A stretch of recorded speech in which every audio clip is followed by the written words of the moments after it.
আসসালামু আলাইকুম রহমতুল্লাহ। আলহামদুলিল্লাহ আহলিহি ওয়াসসালাতু আহলিহা। আমরা আন নাঈম ফাউন্ডেশনের উদ্যোগে রমজানুল মুবারককে কেন্দ্র করে ইফতার ক্যাম্পেইন 2026-এর উদ্যোগ গ্রহণ করেছি। আমাদের লক্ষ্য উদ্দেশ্য হলো যে সমস্ত বঞ্চিত, এতিম, মিসকিন, অসহায় ইফতারের লোকমাটুকু তাদের মুখে তুলে দিতে চায়।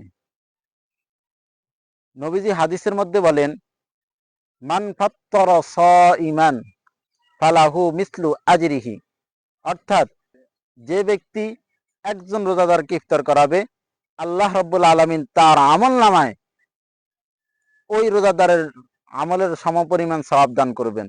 সুবহানাল্লাহ। আমরা সকলে হাদিসটা জানি। তো এটার সুবর্ণ সুযোগ হিসাবে আমরা আন নাঈম ফাউন্ডেশনের ইফতার ক্যাম্পেইনে অংশগ্রহণ করতে পারি। আন নাঈম ফাউন্ডেশনের ইফতার ক্যাম্পেইনের অনুদান গ্রহণের শেষ তারিখ 16 ফেব্রুয়ারি 2026। আমরা 50 পরিবারের মাঝে ইফতার বিতরণের টার্গেট গ্রহণ করেছি।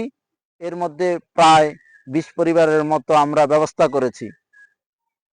তো আলহামদুলিল্লাহ 20 পরিবারের ব্যবস্থা হয়ে গেছে, আরও 30 পরিবারের মতো বাকি আছে। আমরা এখনো সকলে অংশগ্রহণ করতে পারি। সকলের প্রতি বিনীত অনুরোধ, আপনারা যাতে করে এটার মধ্যে শরিক হন। আরেকটা বিষয়, আমাদের প্রত্যেকটা হিসাব হবে স্বচ্ছ। আমরা সবগুলো মিডিয়াতে প্রকাশ করে দিব। এখানে বিন্দু মাত্র কোনো সন্দেহ থাকবে না, কোনো ভেজাল থাকবে না, কোনো অস্পষ্টতা, ধোঁয়াশা বলতে কিছুই থাকবে না। আমরা সকলেই এই ইফতার ক্যাম্পেইনে অংশগ্রহণ করব ইনশাআল্লাহ। সকলের প্রতি বিনীত অনুরোধ, আপনারা সকলেই এই ক্যাম্পেইনে অংশগ্রহণ করুন।